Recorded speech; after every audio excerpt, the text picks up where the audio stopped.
Di situ energi mekanik terdiri atas energi apa? Energi mekanik itu terdiri atas energi apa? Terdiri atas energi apa? Nah, kita ketahui energi mekanik itu rumusnya, energi mekanik itu rumusnya adalah energi kinetik ditambah energi potensial. Ya, energi kinetik ditambah energi potensial. Berarti jawabannya yang benar terdiri dari apa? Yaitu terdiri dari energi kinetik. Ya, jadi terdiri atas energi kinetik dan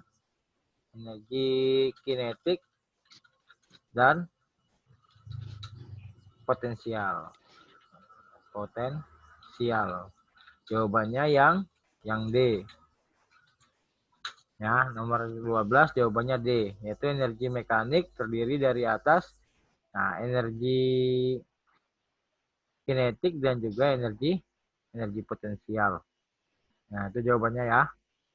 Terus nomor berikutnya nomor 13, di situ ada gambar tuas. Ya, tuas di situ kan. Nah, jika panjang lengan kuasa 1,5 meter, maka panjang lengan beban adalah, nah ini pakai rumus yang W kali LB sama dengan F kali LK. F kali LK. Nah, rumusnya gitu. W kali LB, F kali LK. Di mana W-nya itu ada 450 Newton. Nah, 450 kita kali dengan lengan bebannya. Lengan bebannya itu belum diketahui. Nah, lengan bebannya belum diketahui. Berarti sama dengan F-nya itu ada 75 dikali dengan lengan kuasanya 1,5. Ya, 1,5. Berarti LB-nya, ya berarti LB-nya supaya dicari LB-nya berarti 450 pindah ke sebelah. Ya, berarti 75 dikali 1,5 ya dibagi dengan 450, ya kan? Maka LB-nya itu sama dengan sekitar 0,25 atau 25 cm. Nah, jadi caranya gini. Ini masih gampang ya, nomor 13 itu. Diketahui W kali LB. Nah, ini kan tuasnya seperti ini. Nah, ini kan ada tuasnya itu kan. Nah, yang seperti ini. Nah, itu kan ada di gambar itu. Nah, tuasnya seperti ini. Nah, tuasnya kan kurang lebih seperti ini. Nah, ini W-nya di sini. Nah, ini F-nya di sini kan. F-nya di sini. Di sini berapa? 75. Nah, F-nya 75. Nah, ini F-nya di sini ada 75.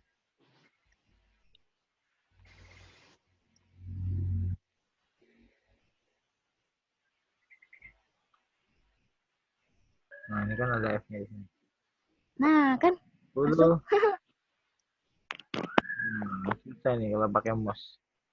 Ya, kurang lebih gitulah. Itu nomor 13. Sekarang udah itu aja. Cuma berapa nih? Bertiga. Mana Rizka tadi keluar? Siapa aja orang belum?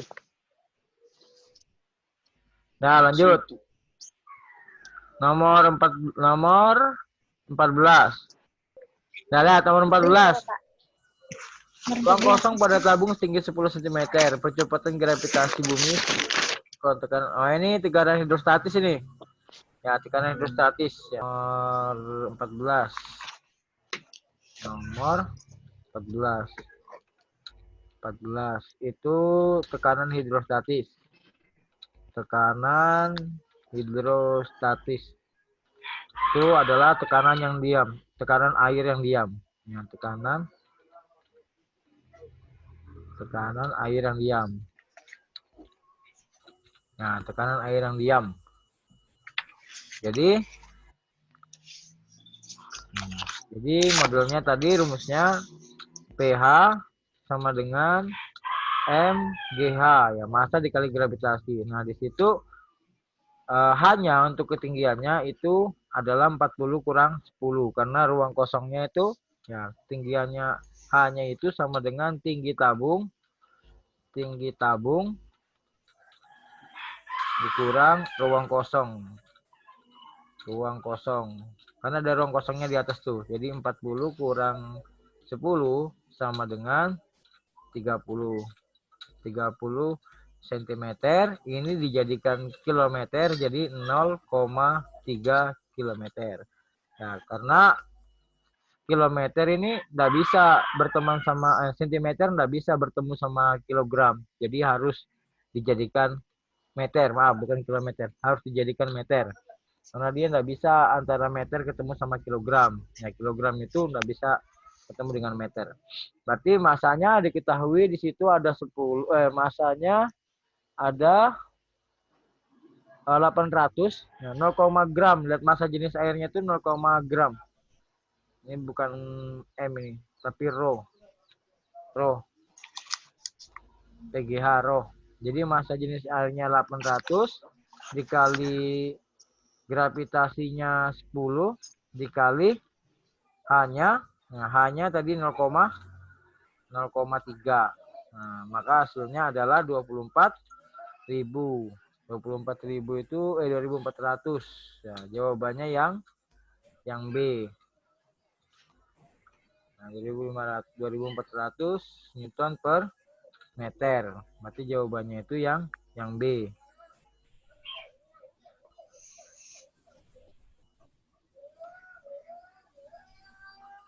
Itu ya.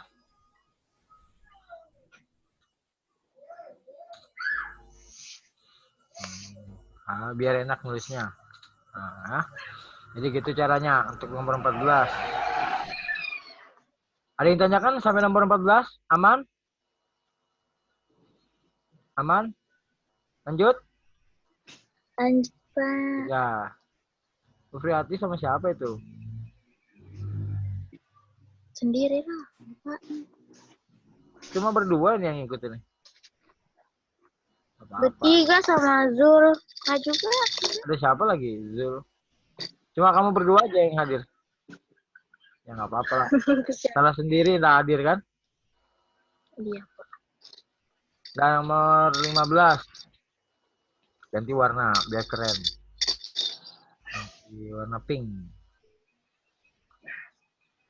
Nomor 15.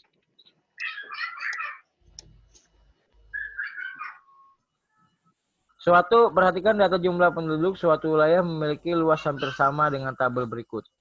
Pertanyaannya, dari tabel tersebut persoalan lingkungan yang mungkin terjadi adalah A adalah penurunan kesehatan, B peningkatan kualitas air. Di sini apa gambarnya itu? Ini ini kan hulu sungai. Jadi kalau dilihat dari tabel ini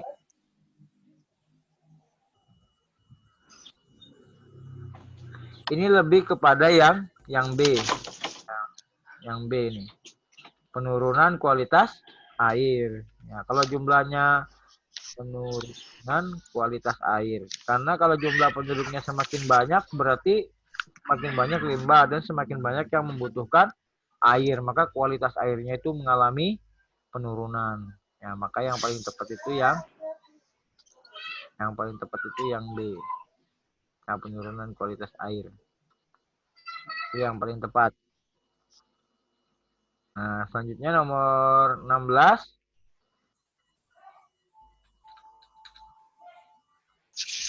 Nomor 16, dalam selang waktu tertentu di wilayah belahan bumi utara dan selatan akan mengalami musim panas, semi dan gugur dan dingin secara bergantian. Perubahan musim yang terjadi pada belahan bumi utara dan selatan disebabkan oleh, jawabannya ini apa? Jawabannya yang D. Jadi disebabkan oleh rotasi bumi ya. Disebabkan oleh rotasi bumi. Rotasi bumi itu menyebabkan apa saja? Yang pertama, yaitu menyebabkan terjadinya siang dan malam. Ya, terjadinya siang dan malam. Siang dan malam itu penyebab terjadinya rotasi bumi. Terus yang kedua, rotasi bumi itu bisa menyebabkan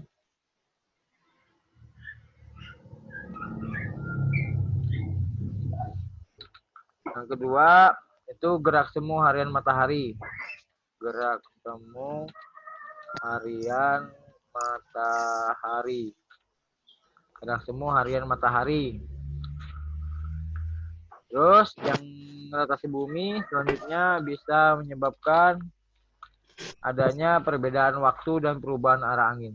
Ya, perbedaan waktu dan perbedaan waktu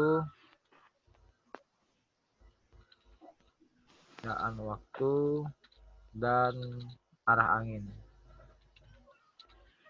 Nah, ini nomor 16 jawabannya. Lanjut nomor 17.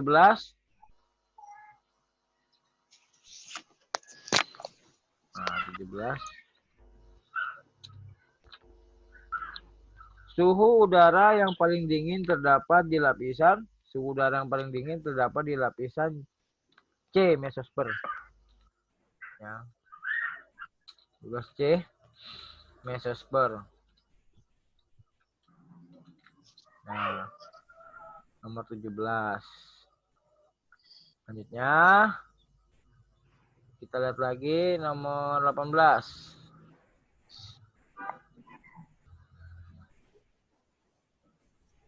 Nomor 18.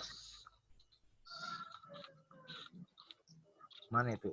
Nah, ini gelombang ya. Ada gelombang.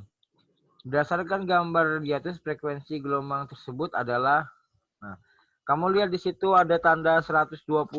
120 itu kan bentuknya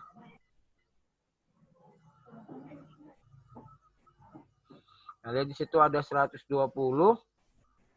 ada 0,4. Itu kan bentuknya itu kayak gini ya.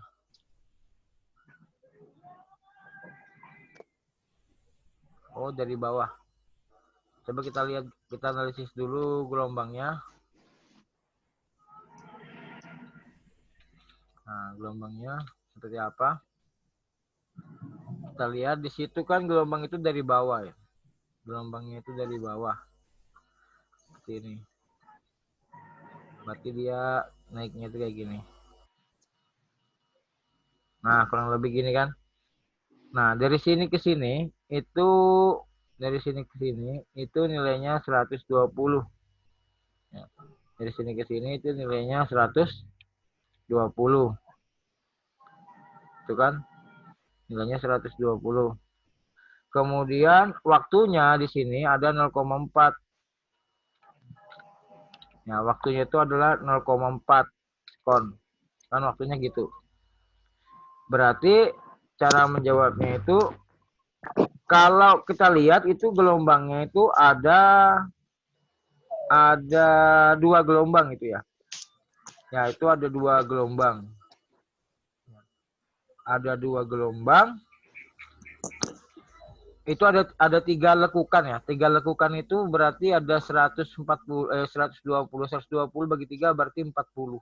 Berarti satu begini, satu ini nilainya 40. Ya, satu begini kan nilainya 40. 40. Yang ini 40. Nah, satu begini kan nilainya 40 karena panjangnya 120. Berarti kalau satu lekukan ini, satu bukit satu gunung ini nilainya 40 kan? Nilainya 40. Yang ditanya apa? Frekuensi gelombang. Frekuensi gelombang. Rumusnya frekuensi itu apa? Ada yang tahu? Ada yang ingat? Lupa ya. Frekuensi itu apa? Ayo dicari-cari. Frekuensi itu apa? Lupa ini pasti. Ayo, frekuensi itu apa? Jumlah kan? Berarti jumlah banyaknya getaran dalam satuan waktu kan? Banyaknya getaran dalam satuan waktu. Frekuensi itu kan jumlah. Berarti banyaknya getaran dalam satuan waktu. Berarti N dibagi T. Ya kan? N dibagi T. Itu frekuensinya. Berarti di sini dalam satu waktu, ya dalam satu waktu, ini dalam satu waktu berarti N-nya ada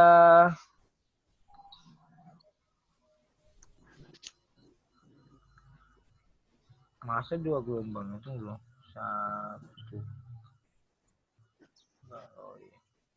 Oh, berarti ini enggak ada nih. Ini soalnya menipu ini ya. Ya ini soalnya menipu ini. Ya saya ulangi. Ini soalnya menipu ini. Ya saya ulangi ya. Ini soalnya menipu. Ini sebetulnya enggak ada manfaatnya itu angka 120 itu. Nah sebenarnya enggak ada manfaatnya. Jadi nomor 17 kehapus juga ya. 17-nya C. 17-nya C. Ini soalnya menipu nih ya. Nomor 18 ini. Soalnya menipu. Kata kuncinya di soal nomor 18 itu ini. Itu kan ada 2 kali gelombang itu. 1. Nah, ini kan dia. Nah, di sini waktunya itu 0,4 detik. Nah, di sini waktunya 0,4. Nah, 0,4 detik. Nah, sebetulnya kunci soalnya itu ada di sini. Yang di atas, yang ini tadi, yang 120 itu sebetulnya enggak diperhitungkan enggak apa-apa itu yang 120 itu tanpa kita perhitungkan enggak apa-apa karena soalnya sedikit menjebak. Yang ini yang di atas ini enggak perlu diperhitungkan enggak apa-apa ini karena bukan itu yang dicari ya. Bukan ini yang dicari. Yang dicari itu adalah frekuensinya. Jadi soalnya sedikit menjebak ini. Berarti frekuensi itu kan sama dengan N dibagi T. Nah, N itu adalah banyaknya gelombang dibagi T. T itu waktu. Ya berarti kalau kita lihat dari sini ke sini itu ada berapa gelombang? Ada 2 kan? Karena ada 2 bukit, 2 lembah. Berarti sama dengan 2 gelombang. Iya, iya nanti. 2 gelombang dibagi waktunya 0,4. Nah, sama dengan nilainya adalah berarti kalau 2 kali 0,4 2 dibagi berarti 20 dibagi 4. 20 bagi 4 5. Nah, 5 hertz. Nah, gini ya. Ini jawaban yang benar. Jadi ini sebenarnya enggak berpengaruh ini 120 ini. Ini enggak berpengaruh. Ya, karena enggak dipakai. Ya, jadi soal kita. Ya. Oke, lanjutnya nomor 19 kita sampai nomor 20 ya. Nanti kita lanjut besok. Besok pagi nggak usah kemana-mana. Lanjut aja kita ya. Jam berapa, Pak? Bangun jam berapa kamu? Enggak tahu. Jam 9 lah ya. Oh ya, Pak. Biar cepat selesai. Kebanyakan libur nanti kamu udah selesai. Mau ujian. Nomor 19. Sebuah benda diletakkan di depan cermin cekung seperti gambar. Ternyata terbentuk bayangan. Nah, berarti SI-nya sama dengan 30 cm. Nah, SI-nya 30 cm. Apabila letak benda bergeser mendekati cermin cekung sejauh 3 cm. Sebuah benda diletakkan di depan cermin cekung seperti gambar. Ternyata terbentuk. Oh, berarti SO-nya belum diketahui nih. Ya, SO-nya belum diketahui. Ya, jarak bendanya belum diketahui. Nah, kan jarak bendanya belum diketahui. Apabila letak benda bergeser mendekati cermin cekung sejauh 3 cm dari posisi semula, maka jarak bayangannya berarti bendanya bergeser ya. Bendanya bergeser. Ya, bendanya bergeser 30 cm. Yang ditanyakan berapa bayangannya? Nah, berapa bayangannya? Berarti ini cari dulu SO-nya berapa ini? Ya, berapa bayangannya? Cari dulu jarak bendanya berapa. Nah, digambar. Oh, digambar itu jarak bendanya. Jarak bendanya itu ada digambar yang 15 cm. Ya, jarak bendanya itu ada digambar yang 15 cm. Nah, ada kan itu digambar itu? Nah, jarak bendanya itu yang 15 cm itu. Nah, ini saya hapus dulu ya. Yang ini udah ini dicatat tanda ini. Screenshot, Pak. Ini saya hapus ya, biar agak lega sedikit. Ini saya hapus biar agak lega. Nah, ini saya hapus. Nah, ini nomor 19 kita pindahkan ke sini. Cerut. Wah, ini keren ini. Biar ada gambarnya. Nah, dia kan gini tuh. Nah, kan gini. Terus ini anggap saja ini cerminnya ya. Anggap saja ini cerminnya. Nah, anggap saja ini cerminnya karena saya susah nih bikin lengkung-lengkung di sini. Nah, anggap saja ini cerminnya. Kan? Kemudian di sini ada F-nya. Nah, di sini ada F-nya. Nah, kan? Tuh. Itu ada F-nya. Nah, di sini ada F-nya. Terus di sini tuh ada M-nya. Nah, di sini ada M-nya. Nah, bendanya itu kan di sini. Bendanya itu di sini. Bendanya di sini. Jaraknya itu ada 15 cm. Jaraknya itu ada 15 cm di sini. Ininya kan 15 cm. Nah, berarti ini jarak bendanya ini 15 cm. Berarti yang dicari adalah fokusnya. Fokusnya. Karena jarak bendanya sudah diketahui. Berarti ingat rumusnya lensa itu. Ingat rumusnya lensa ya. 1/F sama dengan 1/SI tambah 1/SO. 1/SO. Kan gitu. Berarti sama dengan 1/F karena F-nya belum diketahui sama dengan SI-nya 30. Nah, 1/30 ditambah 1/15.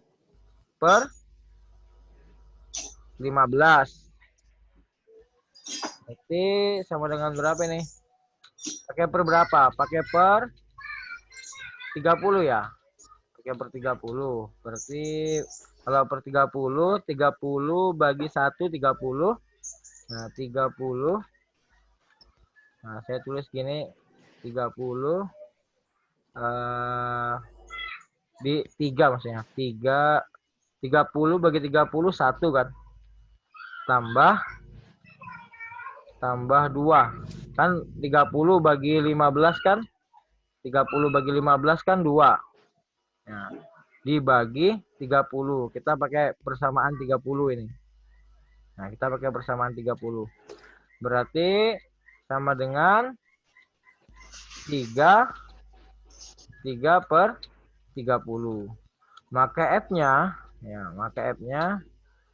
sama dengan 30 dibagi 3 sama dengan 10. Nah, F-nya sama dengan 10 cm. Terus yang ditanya apa? Yang ditanya adalah bayangannya. Jika posisinya bergeser 3 cm dari tempat semula, berarti SO-nya itu jadi, SO-nya kan bendanya digeser ya. Benda digeser 3 cm. SO-nya berarti ada di ruang, SO-nya jadi 18. Ya, 15 tambah 3. 15 tambah 3 sama dengan 18. Kan gitu. SO-nya sama dengan 15 tambah 3, 18. Ya kan? Berarti yang ditanya berapa SI-nya? Berarti 1 per F sama dengan 1 per 18. 1 per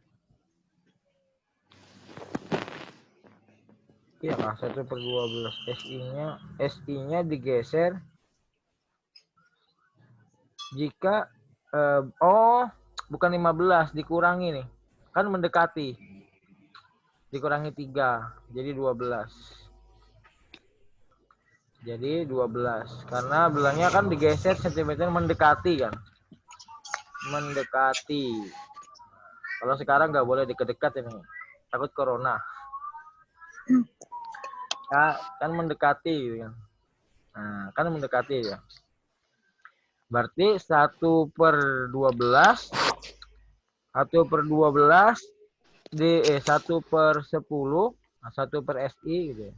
1 per 1 per SO tambah 1 per SI, sama aja sih. Ini kebalik rumusnya ya. Kebalik. 1 per SO ya sama aja sih sebenarnya. 2 tambah 1 ya 3, 1 tambah 2 ya sama. Ya sama sebetulnya, nggak masalah. Cuma ya biar sama-sama bukti. Ya 1 per SO jadi 1 per SO tambah 1 per SI. Berarti 1 per 10 sama dengan 1 per SO-nya digeser jadi 12 ditambah 1 per SI, yang dicari SI-nya.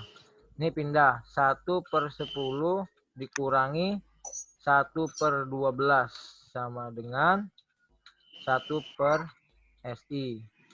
Pakai per berapa ini? Pakai per 60 aja. Ya. 60 dibagi 12 kan bisa 5. Kalau 60 bagi 10 berarti 6. Ya kan? 6 per 60 dikurangi 60 bagi 12 5 ya. 5 per 60. Itu kan? Sama dengan 1 per SI.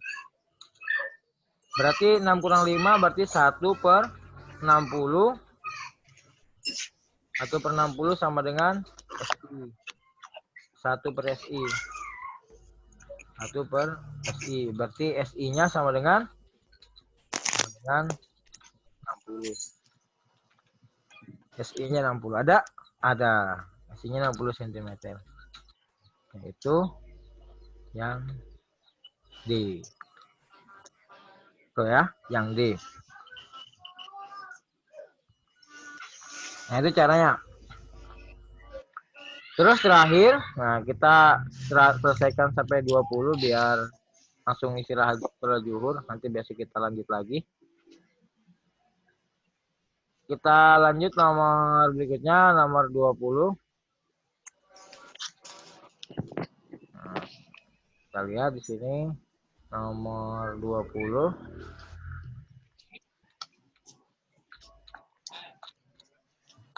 Perhatikan pernyataan berikut untuk manfaat bunyi pantul. Manfaat bunyi pantul itu yang pertama, yang nomor 1 itu benar. Ya, mengukur kedalaman laut itu benar. Ya, yang nomor 1 itu benar. Kemudian mempertinggi frekuensi bunyi itu bukan. Mengukur jarak antara, berarti jawabannya 1 dan 3 ini. Ya, 1 dan 3 ya. Karena kalau kita hitung, kalau menghitung bunyi pantul itu kan biasanya itu misalnya menghitung kedalaman laut ya, misalnya ada kapalnya. Nah, biasanya bunyi itu dipantulkan ke sini, terus naik ke sini. Nah, ini adalah dalamnya, ya ini dalamnya laut. Kan seperti itu. Kalau yang nomor 1. Nah, sama kalau untuk mengukur jarak antar kedua tempat juga seperti itu ya. Yang nomor 3 itu, misalnya bunyinya itu dipantulkan dari sini. Nah, dipantulkan dari sini. Nah, nanti akan muncul, nah, munculnya ke sini. Nah, munculnya ke sini kan. Nah, nanti berapa jaraknya? Ya, berarti ini adalah jaraknya. Nah, menghitung 2 tempat. Berarti ini adalah jaraknya. Nah, itu.